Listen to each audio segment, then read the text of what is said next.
Hello friends, good morning all of you. कैसे हो आप सभी? मस्त होंगे, स्वस्थ होंगे। आज मैं आप लोगों के साथ शिक्षण विधियों की एक बेहतरीन क्लास लेकर आया हूं। आज की क्लास में हम विशेष तौर से मापन, मूल्यांकन और आकलन को तीनों टॉपिक को कवर करने वाले हैं दोस्तों, तीनों बिंदुओं को। आज का सेशन आपके लिए बहुत महत्वपूर्ण होने वाला है, क्योंकि रीट पात्रता परीक्षा में आपके मापन, मूल्यांकन, ये आकलन तीनों टॉपिक हैं।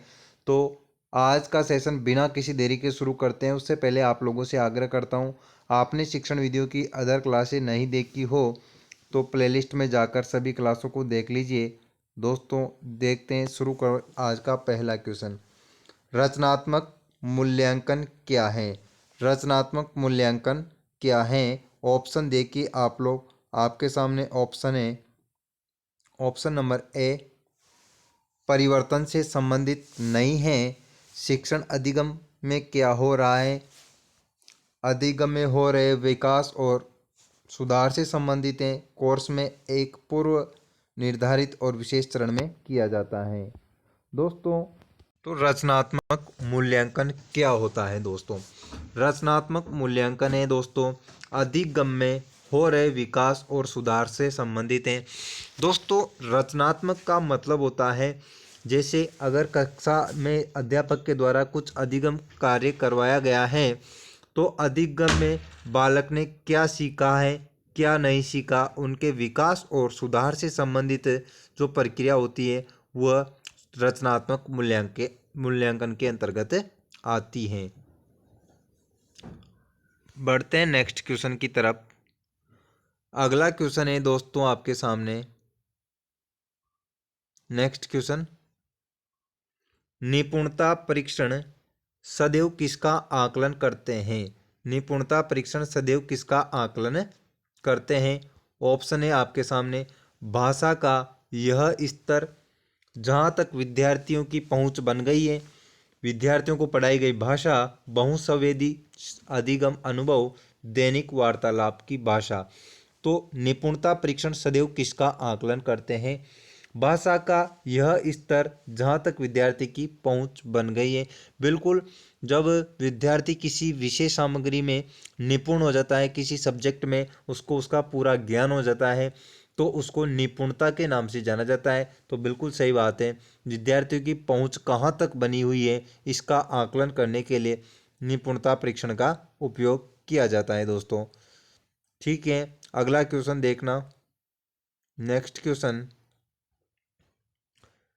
अगला क्वेश्चन है दोस्तों, सामाजिक विज्ञान की कक्षा में विद्यार्थियों को कक्षा में दिए जा रहे वक्तव्य से मुख्य बिंदु समझने में मुख्य तौर पर कौन से बिंदु लिखे जाएंगे? इस कौशल को क्या कहेंगे दोस्तों? तो अध्ययन कौशल, श्रवण कौशल, या फिर लेखन कौशल, संज्ञानात्मक कौशल। दोस्तों, यहाँ पर बात की जा रही है, तो जो अध्यापक में सामाजिक विज्ञान की कक्षा में इस कौशल को किस नाम से जाना जाएगा? तो अध्ययन कौशल के नाम से जाना जाएगा। ऑप्शन नंबर ए यहाँ पर आपका राइट आंसर हो जाएगा। अध्ययन कौशल, अध्ययन कौशल कहा जाता है दोस्तों। नेक्स्ट क्वेश्चन, अगला क्वेश्चन है साथियों, निम्न में से असत्य कथन है। असत्य कथन कौन सा है? मापन, परिमाणात्मक अभिव्यक्ति, मूल्यांकन और गुणात्मक अभिव्यक्ति हैं। मापन के अभाव में मूल्यांकन का कार्य वैज्ञानिक है। मापन एकांगी, मूल्यांकन बहुमुखी है। मापन का क्षेत्र सीमित, मूल्यांकन विस्तृत होता है। दोस्तों, राइट आंसर हो जाएगा ऑप्शन नंबर बी, मापन के अभाव में मूल्यांकन का कार्य वैज्ञानिक है। नेक्स्ट क्वेश्चन, निम्न में से एक अच्छे प्रश्न पत्र की विशेषता नहीं है। तो ऑप्शन नंबर ए है विश्वसनीयता, बी नंबर ऑप्शन है वैधता, सी ऑप्शन है अमानकीकृत, डी नंबर ऑप्शन है व्यवहारीकृत। दोस्तों, अमानकीकृत, इनमें से अमानकीकृत ऐसा कोई भी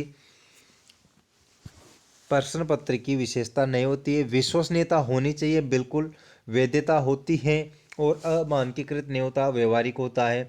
ये क्वेश्चन रीट लेवल 2 24 जुलाई 2022 को पूछा गया है दोस्तों, रीट लेवल 2 में नेक्स्ट क्वेश्चन। अगला क्वेश्चन है दोस्तों, टारगर्सन एवं एडम्स के अनुसार भाषा में मूल्यांकन का सही अर्थ है। तो कुछ मनोवैज्ञानिकों के नाम है टारगर्सन एंड एडम्स। इनके अनुसार मूल्यांकन का सही अर्थ क्या होता है? छात्रों के व्यवहार में शिक्षालय द्वारा किए गए परिवर्तनों के विषय में प्रमाणों का एकत्र करना। मूल्यांकन सापेक्षित नवीन से नवीन प्राविधिक पद हैं। सी नंबर ऑप्शन, जिसके द्वारा अध्यापक के विद्यार्थी को लक्ष्य प्राप्त करेगा। डी नंबर ऑप्शन यहाँ पर राइट आंसर हो जाएगा। किसी वस्तु या प्रक्रिया का मूल्य निश्चित करना। Next question. निम्नलिखित शब्दों में प्रश्न पत्र की असंगत विशेषता वाला गुण है। प्रश्न पत्र की असंगत विशेषता वाला गुण कौन सा है? अति विश्वसनीयता, अति व्यापकता, वैधता और व्यवहारिकता। राइट आंसर हो जाएगा ऑप्शन नंबर बी। प्रश्न पत्र की असंगत विशेषता है अति व्यापकता। ये कोई विशेषता नहीं होती है। ये भी 24 जुलाई 2022 को रीट लेवल सेकंड में पूछा गया क्वेश्चन है। Next question. परीक्षण का संदर्भ खालिस्तान है यहाँ पर की के बाद। दो भिन्न अवसरों पर एक ही परीक्षण पर किसी व्यक्ति द्वारा प्राप्त किया जाता है, उसको किस नाम से जाना जाता है? विश्वसनीयता, वैधता, वस्तुनिष्ठता, इनमें से कोई नहीं। बिल्कुल राइट बात है दोस्तों। जो विश्वसनीयता उसको कहा जाएगा कि 2 बार मूल्यांकन, कितनी भी बार अगर आप कॉपी चेक करते हो तो अंकों में अंक भार में बदलाव नहीं होना चाहिए, ये विश्वसनीय होती है दोस्तों। तो ये जरूरी है। नेक्स्ट क्वेश्चन है आपके सामने। भाषा शिक्षण के क्षेत्र में मापन की सर्वाधिक प्रयोग में ली जाने वाली विधि है। मापन की कौन सी विधि सर्वाधिक प्रयोग में ली जाती है? मापन की कौन सी विधि सर्वाधिक प्रयोग में ली जाती है? निदानात्मक परीक्षा विधि, योग्यता परीक्षा। दोस्तों सर्वाधिक परीक्षा विधि काम में ली जाती है। ऑप्शन नंबर बी यहाँ पर राइट आंसर हो जाएगा। मापन की परीक्षा विधि सर्वाधिक काम में ली जाने वाली विधि है दोस्तों। Next question. अगला क्वेश्चन है, मूल्यांकन की प्रक्रिया की व्यापकता छात्र के समस्त व्यक्तित्व पर अपने प्रसार का उल्लेख उसकी केवल बौद्धिक उपलब्धि का मूल्यांकन है। ऑप्शन है रुथ स्ट्रॉन्ग, एपी सुखिया, रेसर्च गेज, गुड एवं हेट। तो इनमें से रेमर्स और गेज नामक जो मनोवैज्ञानिक है, इनके अनुसार मूल्यांकन के संबंध में ये कथन कहा गया। तो सी नंबर ऑप्शन यहाँ पर आपका राइट आंसर हो जाएगा दोस्तों, ऑप्शन नंबर सी। बढ़ते हैं अगले क्वेश्चन की ओर। किस परीक्षण के अंतर्गत विद्यार्थियों की रुचियों, अभिवृत्तियों तथा समायोजन क्षमताओं का अध्ययन किया जाता है? बिल्कुल, रुचि, अभिवृत्ति और समायोजन क्षमता का अध्ययन किन में किया जाता है? बुद्धि परीक्षण में, उपलब्धि परीक्षण में, व्यक्तित्व परीक्षण, इनमें से कोई नहीं। दोस्तों बुद्धि परीक्षण बीने के द्वारा सर्वप्रथम किया गया, फिर उनके साइमन के द्वारा उनमें संशोधन किया गया, तो उसको बीने साइमन संशोधन कहा गया। और उपलब्धि परीक्षण कहा जाता है दोस्तों कि बालक ने कितना कुछ क्या सीखा है, उसको उपलब्धि परीक्षण के माध्यम से जांचा जाता है। व्यक्तित्व परीक्षण, व्यक्तित्व के केटल महोदय के द्वारा व्यक्तित्व का वर्गीकरण किया गया। अनेक सिद्धांत दिए गए हैं दोस्तों, केटल, क्रेचमर, शेल्डन महोदय। तो ये सब व्यक्तित्व परीक्षण में रुचि, अभिवृत्ति और समायोजन क्षमताओं का अध्ययन व्यक्तित्व परीक्षण के अंदर किया जाता है। सी नंबर ऑप्शन आपका सही जवाब हो जाएगा। अगला क्वेश्चन, इनमें से मौखिक परीक्षाओं का गुण है। मौखिक परीक्षाओं का गुण कौन सा है? एक शिक्षक एक समय में एक छात्र की ही परीक्षा ले सकता है, अतः समय अधिक लगता है। मौखिक परीक्षाओं को वस्तुनिष्ठ नहीं बनाया जा सकता। इन परीक्षाओं से विद्यार्थियों के 3 भाषाई कौशल, सुनने, पढ़ने और बोलने का एक साथ मापन किया जा सकता है। इन परीक्षाओं से विद्यार्थियों के लेखन का मापन नहीं। सी नंबर ऑप्शन सही जवाब हो जाएगा। मौखिक परीक्षा का गुण होता है दोस्तों, क्योंकि अगर मौखिक परीक्षा है तो सुनने का कौशल, पढ़ने का कौशल और बोलने का कौशल तीनों एक साथ मापन किया जा सकता है दोस्तों। अगला क्वेश्चन, मूल्यांकन के पक्ष में सम्मिलित हैं। मूल्यांकन के पक्ष में कौन कौन सम्मिलित हैं? मात्रात्मक पक्ष, संरचनात्मक पक्ष, ज्ञानात्मक पक्ष और अभिप्रेरणात्मक पक्ष। ज्ञानात्मक पक्ष दोस्तों ब्लूम टेक्सोनोमी के द्वारा 3 पक्ष दिए गए हैं। तो मूल्यांकन पक्ष में सम्मिलित होता है आपका ज्ञानात्मक पक्ष, जो सर्वाधिक ज्ञानात्मक उद्देश्य की पूर्ति कक्षा 1 से 5 प्राथमिक कक्षाओं में ज्ञानात्मक उद्देश्य की पूर्ति होती है, क्योंकि उनको केवल रटाने पर बल दिया जाता है।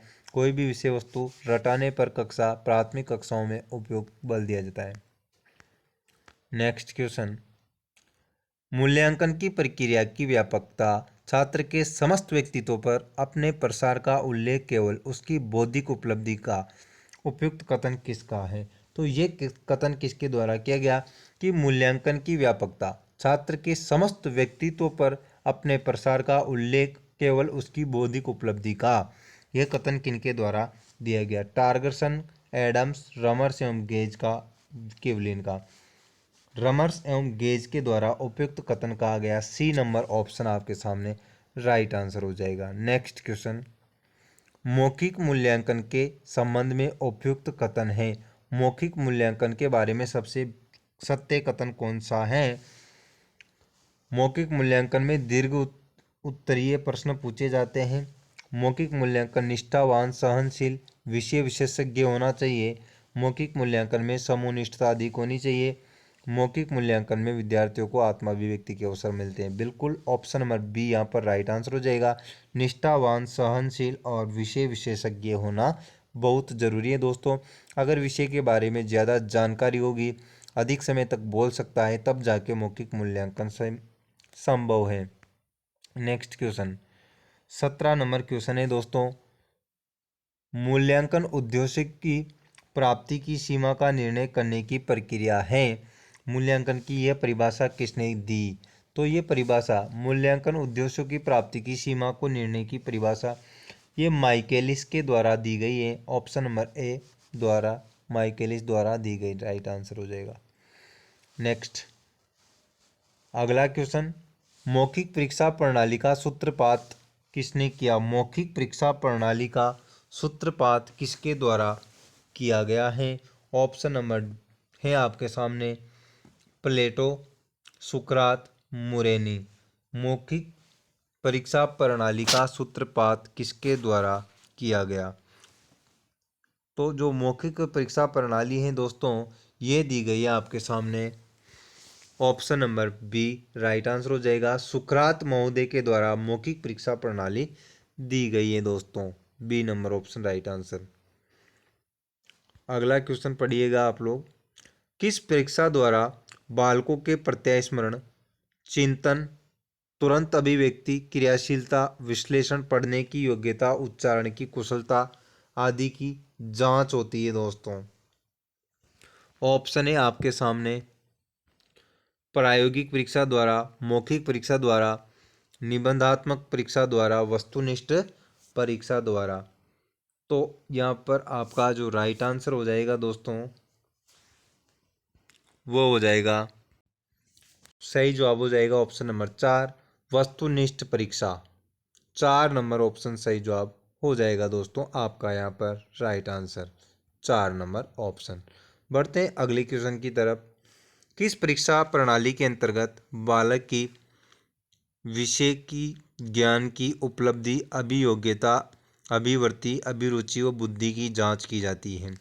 तो इनकी जो जांच, रुचि, अभिवृत्ति, उपलब्धि, इनकी जांच वस्तुनिष्ठ परीक्षा के अंतर्गत की जाती है। ऑप्शन नंबर ए सही जवाब हो जाएगा। वस्तुनिष्ठ परीक्षा से तात्पर्य है दोस्तों, जो आप एमसीक्यू करते हो उनको वस्तुनिष्ठ परीक्षा कहा जाता है। उसमें आपको ऑप्शन दिए जाते हैं आंसर के लिए कि A number option, B option, C option और डी ऑप्शन। उनमें से चूज करके आपको एक ऑप्शन पर राइट करना होता है दोस्तों। नेक्स्ट क्वेश्चन है आपके सामने, एक ऐसा परीक्षण जो विद्यार्थियों की विषय संबंधी कौशलों की प्रवीणता का स्तर एवं विषय संबंधी आधारभूत संकल्पनाएं, प्रक्रियाएं, ज्ञान की संप्राप्ति का मापन करता है। तो ऑप्शन है आपके सामने भविष्य सूचक परीक्षण, निदानात्मक परीक्षण, संप्राप्ति परीक्षण, सर्वे परीक्षण। संप्राप्ति परीक्षण तो 3 नंबर ऑप्शन सही जवाब हो जाएगा। समप्राप्ति परीक्षण के द्वारा विषय संबंधी कौशलों, प्रवीणता का स्तर, विषय संबंधी आधारभूत संकल्पनाएं आदि प्रक्रियाएं का मापन करता है। नेक्स्ट क्वेश्चन, निम्नलिखित में से कौन सी एक परीक्षण की तकनीकी की विशेषता है? परीक्षण की तकनीकी की विशेषता कौन सी है? विभेदीकरण, वस्तुनिष्ठता, वैधता, मितव्यता।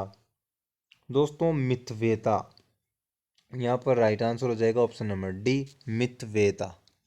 नेक्स्ट क्वेश्चन, संज्ञानात्मक पक्ष का उच्चतम स्तर है? ऑप्शन ए ज्ञान, मूल्यांकन, संश्लेषण और बोध। राइट आंसर है वो हो जाएगा आपके सामने मूल्यांकन। संज्ञानात्मक पक्ष का उच्चतम स्तर है, बिल्कुल। पहले तो विषय वस्तु का चयन किया जाता है, फिर विषय वस्तु का प्रस्तुतिकरण किया जाता है, उसको पढ़ाया जाता है, फिर मूल्यांकन सबसे उच्चतम स्तर होता है। नेक्स्ट क्वेश्चन है आपके सामने,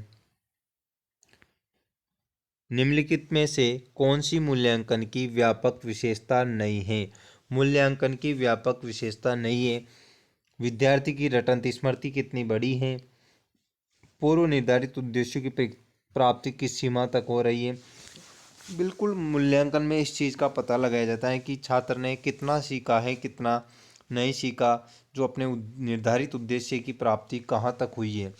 अगला है, कक्षा में दिए जाने वाले अधिगम अनुभव कितने प्रभाव उत्पादक हैं? बिल्कुल सही बात है, कक्षा में दिए जाने वाले अधिगम कितने प्रभाव उत्पादक हैं। और कक्षा में शिक्षा के उद्देश्यों की प्राप्ति कितने अच्छे ढंग से संपन्न हुई है, इन सब बातों का ध्यान रखा जाता है। लेकिन रटन स्मृति कितनी बड़ी है, इसका मापन नहीं किया जा सकता, क्योंकि रटन स्मृति जोर दिया जाता है प्राथमिक स्तर पर। जैसे बच्चों को पहाड़े टेबल आप लोग याद करवा रहे हो प्राथमिक स्तर में, तो उनको जोर जोर से बार बार बुलाकर याद करवाते हैं, उसको रटन स्मृति कहा जाता है। नेक्स्ट क्वेश्चन, निम्नलिखित परीक्षाओं के पूरक के रूप में प्रयोग किया जाता है? परीक्षाओं के पूरक के रूप में उपयोग किया जाता है मौखिक परीक्षा को, वस्तुनिष्ठ परीक्षा को, प्रायोगिक परीक्षा को, इनमें से कोई नहीं। दोस्तों मौखिक परीक्षा को लिखित परीक्षा के पूरक के रूप में, बिल्कुल। अपन जब छोटे थे, अपन 6-7 क्लास में पढ़ते थे, तो अपनी मौखिक परीक्षा पहले होती थी, बाद में लिखित परीक्षा होती थी दोस्तों। तो लिखित परीक्षा के पूरक परीक्षा इसको कहा जाता है, मौखिक परीक्षा को। नेक्स्ट क्वेश्चन, दीप्ति ने 8वीं कक्षा के बच्चों को समान भाव वाली कविता खोजकर सुनाने के लिए कहा। समान भाव वाली कविता, तो उसका प्रमुख कारण है बच्चों के समान भाव का अर्थ समझना, बच्चों की श्रवण प्रक्रिया का आकलन करना, बच्चों का मनोरंजन करने का निर्वहन, बच्चों के बोध स्तर का आकलन करना। बिल्कुल 4 नंबर ऑप्शन सही जवाब हो जाएगा कि समान भाव वाली कविता से मतलब है बच्चों के बौद्धिक स्तर का आकलन करना। Option number 4 right answer. Next question, छात्रों के लिखित कार्य के आकलन में सर्वाधिक महत्वपूर्ण है? लिखित कार्य के आकलन में सर्वाधिक महत्वपूर्ण क्या है? ऑप्शन ए वर्तनी, तत्सम शब्दों का प्रयोग, वाक्य विन्यास। 4 नंबर ऑप्शन है अभिव्यक्ति, विचार। तो सही जवाब हो जाएगा 4 नंबर ऑप्शन अभिव्यक्त विचार, 4 नंबर ऑप्शन। अगला क्वेश्चन, सीसीई आरंभ किया जाता है? सीसीई कब आरंभ किया जाता है? ऑप्शन ए 1 में 4 बार, वर्ष में भर में, समय समय पर, 1 वर्ष में 2 बार। दोस्तों सीसीई है जो आरंभ किया जाता है 1 वर्ष में कितनी बार? तो 1 वर्ष में 2 बार सीसीई आरंभ किया जाता है। सीसीई की फुल फॉर्म होती है दोस्तों कंटिन्यूस एंड कम्प्रहेंसिव एवेल्युएशन, सतत एवं व्यापक मूल्यांकन। नेक्स्ट क्वेश्चन है आपके सामने, सतत एवं व्यापक मूल्यांकन के लिए निम्नलिखित में से क्या मात्रात्मक पूर्व परीक्षा का हिस्सा नहीं है? तो इसका जो आंसर आप लोग देखिए, ऑप्शन है आपके सामने कक्षाएं, शिक्षक, विद्यालय, पाठ्यक्रम। तो सतत एवं व्यापक मूल्यांकन के लिए निम्न में से क्या मात्रात्मक पूर्वापेक्षा का हिस्सा नहीं है? ऑप्शन है यहाँ पर पाठ्यक्रम आपका सही जवाब हो जाएगा दोस्तों, क्योंकि निम्नलिखित में से मात्रात्मक पूर्वापेक्षा का हिस्सा नहीं है। कक्षा, शिक्षक, विद्यालय हिस्सा है, जबकि पाठ्यक्रम नहीं है दोस्तों। सतत एवं व्यापक मूल्यांकन है अध्यापक केंद्रित, मूल्यांकन केंद्रित, छात्र केंद्रित, निष्पादन केंद्रित। सतत एवं व्यापक मूल्यांकन केंद्रित है। सतत एवं व्यापक मूल्यांकन है दोस्तों जो कि छात्र केंद्रित होता है। तो ऑप्शन नंबर सी यहाँ पर राइट आंसर हो जाएगा। सतत एवं व्यापक मूल्यांकन छात्र केंद्रित है। नेक्स्ट क्वेश्चन, सतत समग्र मूल्यांकन में सारांशात्मक मूल्यांकन का एक भाग है। सारांशात्मक, तो सतत एवं व्यापक मूल्यांकन में सारांशात्मक मूल्यांकन का एक भाग है, तो दूसरा किसका भाग होता है? निदानात्मक मूल्यांकन का, गुणात्मक मूल्यांकन का, परिमाणात्मक मूल्यांकन का, निर्माणात्मक मूल्यांकन का। राइट आंसर हो जाएगा 4 नंबर ऑप्शन, मूल्यांकन, निर्माणात्मक मूल्यांकन का। नेक्स्ट क्वेश्चन, अगला क्वेश्चन है साथियों, राष्ट्रीय शिक्षा नीति 1986 ने निरंतर और व्यापक मूल्यांकन और चरण से 6 प्रणाली की शुरुआत की पर जोर दिया। तो एनसीएफ 1900 राष्ट्रीय शिक्षा नीति 1986 की बात की जा रही है यहाँ पर। उसके अनुसार निरंतर और व्यापक मूल्यांकन का चरण 6 प्रणाली की शुरुआत पर कौन से स्तर पर जोर दिया? माध्यमिक स्तर पर 6 से 6 सतत और व्यापक मूल्यांकन होना चाहिए, ऐसा प्राथमिक स्तर नहीं माध्यमिक स्तर पर कहा गया। नेक्स्ट क्वेश्चन, सतत एवं व्यापक मूल्यांकन पर प्रभावी रूप से बल दिया है। सतत एवं व्यापक रूप से प्रभावी रूप से बल राधाकृष्णन आयोग, राष्ट्रीय शिक्षा नीति 1986 है दोस्तों, यहाँ पर थोड़ा मुदालिर आयोग, इनमें से कोई नहीं। राइट आंसर हो जाएगा ऑप्शन नंबर बी, राष्ट्रीय शिक्षा नीति 1986 के द्वारा सतत एवं व्यापक मूल्यांकन। बिल्कुल सही बात है, सीसीई का प्रारूप है जो राष्ट्रीय शिक्षा नीति 1986 के द्वारा ही लाया गया है, क्योंकि राष्ट्रीय शिक्षा नीति 1986 ने ही सीसीई पर बल दिया कि सतत एवं व्यापक मूल्यांकन होना बहुत ज़रूरी है दोस्तों, क्योंकि इसमें निदानात्मक मूल्यांकन सम्मिलित नहीं होते हैं। बिल्कुल, ये विद्यालय आधारित मूल्यांकन होता है दोस्तों। सीसी विद्यार्थी के सभी पक्ष इसमें शामिल होते हैं, औपचारिक और अनौपचारिक दोनों प्रविधियाँ होती हैं दोस्तों। सीसीई बहुत ज़रूरी होता है और मूल्यांकन को नियमित एवं समग्र बनाता है। मूल्यांकन में रटने की बजाय समझने पर बल देता है और मूल्यांकन में निदान एवं उपचारात्मक को प्रोत्साहित करता है। नेक्स्ट क्वेश्चन है आपके सामने, सतत एवं व्यापक मूल्यांकन का उद्देश्य नहीं है। इनमें से कौन सा उद्देश्य नहीं है? मूल्यांकन को नियमित और समग्र बनाना, मूल्यांकन में रटने की बजाय समझने पर बल देना, मूल्यांकन में शिक्षक की भूमिका कम करना और मूल्यांकन में निदान एवं उपचार को प्रोत्साहित करना। ऑप्शन नंबर सी सही जवाब हो जाएगा। शिक्षक की भूमिका कम करना, ऐसा कोई उद्देश्य नहीं होता है सतत एवं व्यापक मूल्यांकन का। नेक्स्ट क्वेश्चन, सतत एवं व्यापक मूल्यांकन सीसीई के सहशैक्षिक क्षेत्रों में शामिल है। दोस्तों सीसीई के सहशैक्षिक में शामिल है जीवन कौशल, कार्य शिक्षा, दृश्य एवं प्रदर्शन कला, अभिवृत्ति एवं मूल्य। इसका कूट में उत्तर देना है, कूट दिए गए हैं आपके सामने। A number option 1 2 3, B number option 1 2 4, C number option है 1 2 3 4 और डी नंबर ऑप्शन है 1 3 4। राइट आंसर हो जाएगा दोस्तों 1 2 3 4।